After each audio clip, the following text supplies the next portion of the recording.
Hello, I'm Dr. Gifford, Superintendent of the Dartmouth Public Schools, and we are here again with a new kickoff for this year's Dartmouths Got Talent. So for today's show, I have with me Dr. Peter Bangs, lead teacher of our science department here at Dartmouth High School. And we're going to be talking about the science department in general and some really exciting news about some of the future directions that the department is taking. So welcome. Thank you. Absolutely, and thanks for being here. No, it's my pleasure. So before we get started, could you just let the folks know a little bit about you and how long you've been here at Dartmouth?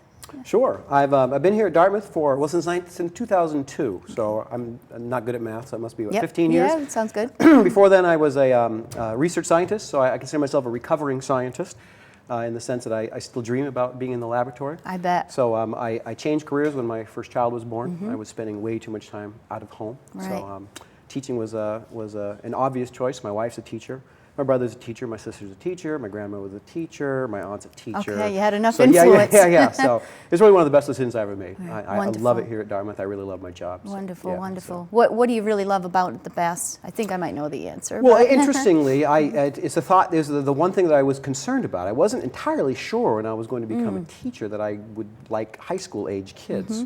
Which of course would be a concern if that was going to be my career. Right. It turns out that I adore Right. high school age kids. I just wasn't really sure what to expect. Right. So I think like most teachers who enjoy their job, but the biggest, best part of it is interacting with these kids. Absolutely. Establishing relationships with them and getting to know them and Absolutely. helping them move on to the next phase of their lives. Right, I have to agree with you, of course. And they're so inquisitive, and it's just if you can make a difference in their lives, that's the best thing, right? Yep. Get them to laugh. Absolutely, And they're happy. absolutely.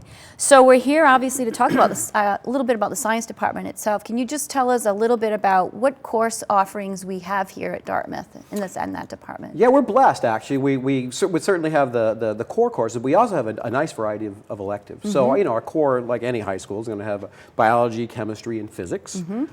We have anatomy and physiology. We've got a very good marine science program, horticulture. We have a biotechnology program, and we have an entire engineering department now. Right. And so we have that, and that has changed. We've gone from, we used to call it technology education to really what it turned out to be is engineering. So we have Right. various levels of engineering. We have CAD classes where computer assisted drafting, where now, again, this has changed, where instead of just drawing things on the computer, the kids are drawing things and then going into the engineering labs and building them and testing them out, going back and redoing their drawings. Right. So it is a growing department.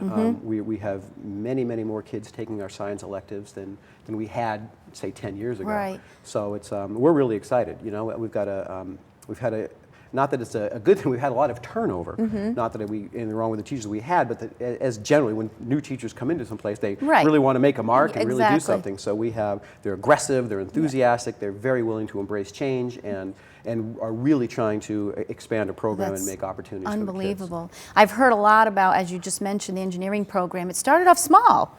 Yeah, the enrollment, and now it's kind of just, do we have room for everybody? Well, that's exactly it. We don't Yeah. have room for everybody. I mean, that has been the case. And it had, yes, it did start small. It started small, exclusively male, and generally back then it were kids who did not have a lot of success in the traditional science classes. And so they would get at least one science credit by taking an engineering class. Right. It has changed dramatically now. We're still got a ways to go, but there are many of our female students who are taking it. Many of our students who are our best and brightest in terms of their regular academics are trying some things out in engineering. And we actually have kids who want to be engineers who are now taking the engineering courses, which seems like that would be obvious, but generally kids who want to be engineers are high-performing kids, really good in math, and they used to shy away from those classes because it wasn't good for their GPA, not their GPA, but their transcript. But it has just changed so much, and still we have a long ways to go. And we're actually really excited. We're rather confident that in the next few years we're really going to see a burst in there. So yeah, we're going to have we have a good problem. Yeah, we have a really good problem. It's a good problem. Too popular. Right. And you're right, because so often those kinds of courses have been thought of as the vocational pathway, and as you said, students that may have been intending on going to the four-year college don't think of that as something that is really good for them and will prepare them for that work. So you talked about the CAD and obviously engineering, all the others, but why are those a lot of folks would think those courses wouldn't be under a science department. So what do you see like the thread that runs through them that makes them part of the science department? That's actually a good question, because you could conceivably, you could separate the two. Yeah, I'm glad that we don't. You know, I think that many of the disciplines, science is something that can fit into pretty much everything. You know, there's a lot of problem solving that goes on. Asking questions, devising means that you could use to answer those questions, devising experiments in order to do that. Well, engineering, while not the same, is kind of the same. You know, engineering, you are identifying a problem and developing a way to solve that problem. Right. So you build something or develop a process, you try it out, you see where it needs to be improved, and you go and do that. And that's, you know, it's a constant thing like that, and it fits very well into science. Right, and I would agree. I've been down in the room a few times and seen some of the crazy things they're doing. Yeah. But it's nice. Some of the things are, some of the things seem crazy, but the kids are actually solving some problems. It's beautiful. I think we've also been very fortunate in our engineering teachers are very flexible in the sort of projects the kids do, and so we give them some real authentic projects, and it's been really helpful for the science department, because we have, you know, like we have these long glass things called burettes, and they're hard to store in a safe manner. So that was a problem. We presented that to the engineering department, and it didn't take long. Now we've got these really cool racks of PVC pipes, and so we can present problems. The kids will actually solve them, and authentic work. And there are many examples. Right now we're working on something. We in the biotech class we have these incubators that shake, and I need a way where I can have these tubes that will lie at an angle. Not straight up and not flat, at an angle that we can attach to this thing. So that's a problem. So I went to Mr. Martin, one of our engineering teachers, and I said, do you have a student who'd be interested in solving that? And in about 20 minutes, I had 2 kids up there measuring and so forth. I can't wait. Yeah, Hopefully they find something. That will be terrific. Yeah, I know last year, I remember the students were working on some kind of desk for a teacher. It wasn't like your traditional desk. It was something they needed. I can't even remember, but another element to it that they were working on trying to solve a problem. So. So it's really nice. The authenticity is great. I mean, they're making catapults and fun stuff, but they're also, here's a real problem we really need to solve, and they're doing it. Exactly. Well, that's terrific. Yep. So you just mentioned the biotech lab, or biotech work, and it's recently been put, or started, or really gotten going. So tell us about that. I think it was kind of a dream of yours to bring it on board, absolutely. That was when I was envisioning becoming a teacher. That was sort of where I was going. My background is biomedical science, and I have an intense passion for it. Most of my students will say, "Yeah, too much of one." So yes, biotechnology was an area I thought that we needed to get into. It's not just Dartmouth. This is an expanding field. The biotech field is anciently using microorganisms to produce yogurt to preserve milk. We've been doing that for thousands of years. And so biotechnology in general is using living organisms to benefit us. But of course, technology has come a long ways, and you know, we're doing things. We're changing the genes of organisms. We're making medicines. All kinds of different stuff. And it's just permeating society. It's an area that is growing. It is an area that is powerful. And it's an area that really needs workers. And so for those reasons, we really felt that we need to establish a biotechnology class initially, and then develop that into a program where we can entice kids into getting to research, entice kids into getting into meaningful, well-paying jobs, even if they do not go into research. And even if they don't go into a college, a 4-year program, there are meaningful, well-paying jobs out there. Oh, there absolutely are. I've been to a few conferences and heard about all of this, and just think, you know, they let us know about the idea that sometimes we prompt or inspire our students to head to that 4-year college, and that still might be the case, but there are also other pathways that students can get into, and this might lead them right into that, whether it's the workforce immediately or certificate program, et cetera. So it's wonderful to see. And I'm just speaking a little bit more. I really do think that our science program here is kind of a well-kept secret in a way. I'm not so sure that folks really know all of the offerings that the department's providing and growing. No, I agree. I agree. And I think that well-kept secret is going to be less well-kept soon. You know, I hope so. It has grown to the point. You know, we're not having to turn kids away yet, but our classes are growing. And it's a good problem to have. Exactly. But yeah, I do think that we have not really expressed to the community what it is that we can do and that we do here. Right. So I think that's it's important, and we're trying to do that now. Yeah. So obviously we started some work. We're talking about all of this with pathways and different opportunities for kids last year.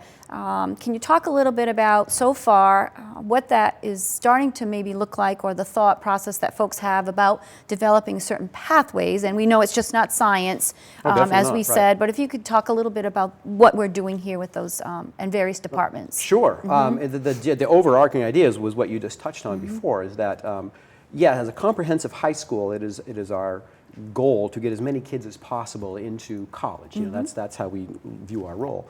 But we also understand that there are kids who are very talented who do not really want to go to 4 more years of school, and we really need to provide something for them. So the idea of these innovative pathways, the initial target for that are kids who are not really desirous of going to a 4-year college, but are capable and talented and would want a meaningful and well-paying job. Right. And so that's really what this is initially aimed at. And so we have a variety of pathways. We have already had, we've never identified it, like our art department has a nice little art pathway that kids can take.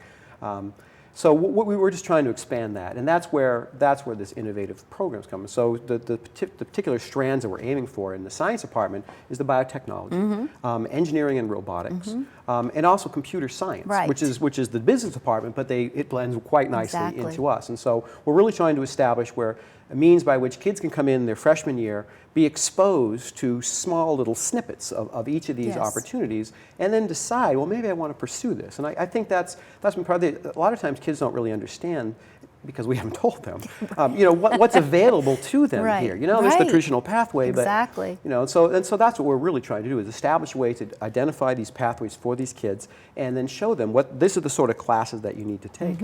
At the same time, we're trying to develop some new classes, you know, to expand the program. And so kids, you know, number one, some kids who think that they don't want to go to college, they suddenly get involved in something like, wow, I didn't know this existed, and I really want to do this. And for me to do this, well, I kind of have to go to college, so I guess I want to do that. And so we anticipate that happening. But also the kids who know perfectly well, I don't want to spend 4 more years in school. For any number of reasons, but I'm really interested in this stuff. And so what we'd really like to see is kids, after 4 years here at Dartmouth High School, either have some sort of certificate that makes them employable, or are very close, and maybe a year at a local community college or something will get them that. And so that's really that's what we're trying to do. I obviously, I'm 100% in support. Love it, tremendous that we're your support has been obvious, and we're grateful. That work that we're doing, but I do think you said it before. We've had a lot of these courses, perhaps, and as you said, the art department is more clearly defined and articulated for kids that say they know the progression. So for us to be able to do this, to have, and I love the idea, I know it's been tossed around already about that, experimenting or exploring, an exploratory every semester that students can come in their freshman year and then say, I really love this computer science stuff, or whatever it is. It's just tremendous, the work I think that is going on, and what the outcome can be, what we're dreaming about. So, so speaking of dreams, as we know, and it's been in the paper and we can't say enough about it, we were very successful to, well, let me back up a minute. We risked and took a challenge and applied for this workforce grant, as you know. So I'm curious, because we were in shock when we got the grant. We just thought maybe we'd apply for it and get some feedback on, we'll do better next time. And it was 66 folks in the state applied, and it was 32 entities that received it. I believe there were only 5, perhaps 6 of a comprehensive high school like us, many vocational schools, community colleges as well, as you know, because you attended the ceremony with a few of us. But what can you, your thoughts about why we might have been successful, how we've evolved so far with our science and engineering programs that allowed us or prompted us to say, hey, we could do this kind of thing. Yeah, and it has been, and this was never the anticipated outcome, because I share the shock and the delight. Yeah, like, wow. Delightfully shocked, yes. But I actually, I felt that we would eventually be getting this grant. Not this time. I had the same thoughts that you did. But I felt that way because we have, more or less intentionally over the last 5 or 6 years, been trying to head in this direction. We have done it with the idea we need to change the way we do engineering. We need to add things like biotechnology to provide these opportunities. We have been blessed, and I get a huge shout out because really one of the starts of this was the DEF, the Dartmouth Education Fund. Sure. In several ways, and we were doing 10 years ago what pretty much all high schools were doing with DNA, is like we could extract DNA from our cells, right. and that was yay. But with the purchase of a simple instrument funded by the Dartmouth Education Foundation, we are able to now visualize. We bought this transilluminator, and because of that, we can have a biotechnology course where you can cut up DNA, manipulate it, and visualize and actually see it. Well, that opens a huge door. Sure. Same thing has happened in the engineering department. And so these little seeds that right. are funded have grown, and as we got better at it, we're able to show, oh, look what we can do. Dartmouth Public Schools started giving us money at the end of the year, so there's a little leftover money here, a little leftover money there. Right. We had a plan, and it was generously funded. So now we had a few more things. We were able to expand what we've done. We were able now to at least have people interested in working with us. So we've had some, the BioTeach grant that we got with the Mass BioEd Foundation. They funded us and provide some training. We've had people working in robotics, making airplanes, so local groups have come in. And I think once you see that, this is a capable group who can actually accomplish things, it's worth spending some money on them. Right, and so now that we've developed some partnerships, and I think more importantly, if we found organizations that are willing to really step out and partner with us, right.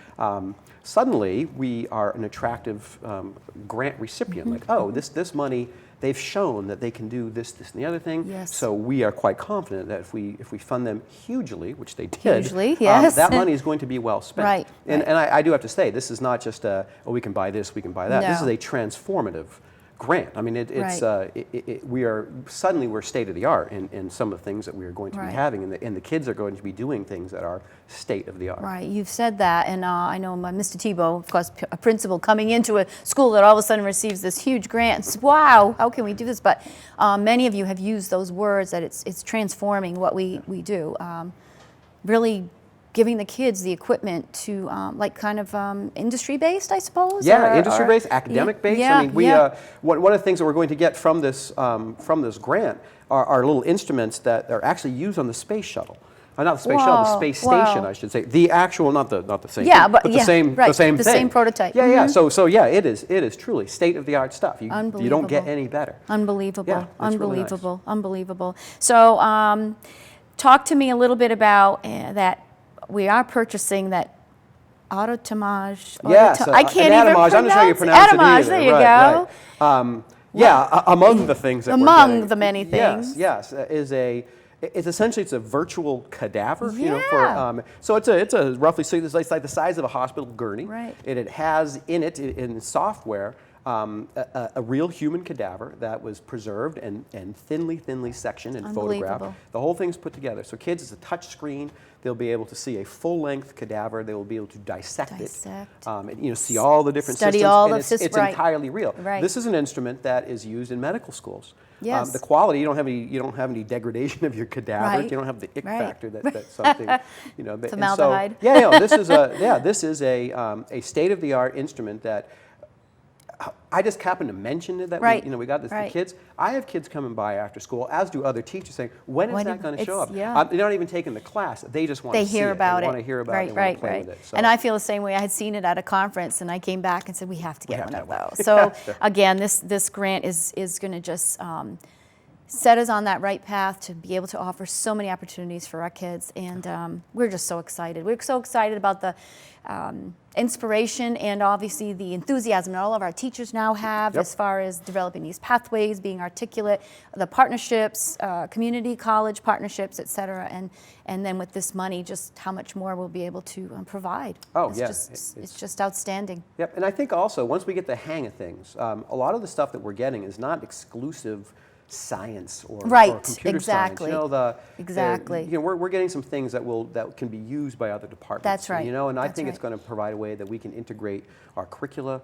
When we're looking at these pathways, the innovative pathways, it's not just science or computer science. Right. It's all the departments can use this. That's and so exactly while yes, it's the science department and the computer science that are right now shaking with excitement. You know, it will translate to pretty much every Exactly. department here. It's going to be useful for all. Yeah, entrepreneurship, whatever it Yes, might be. yeah, All yeah. kinds of good and stuff. that's where it all kind of ties in there. Like, you know, in biotech, there's the science, but biotechnology is a multi-billion-dollar industry. Exactly. Well, there's the entrepreneurship that comes in. We have Exactly. entrepreneurship classes here. Exactly. And so, yes, it's a clear way to integrate right. this stuff.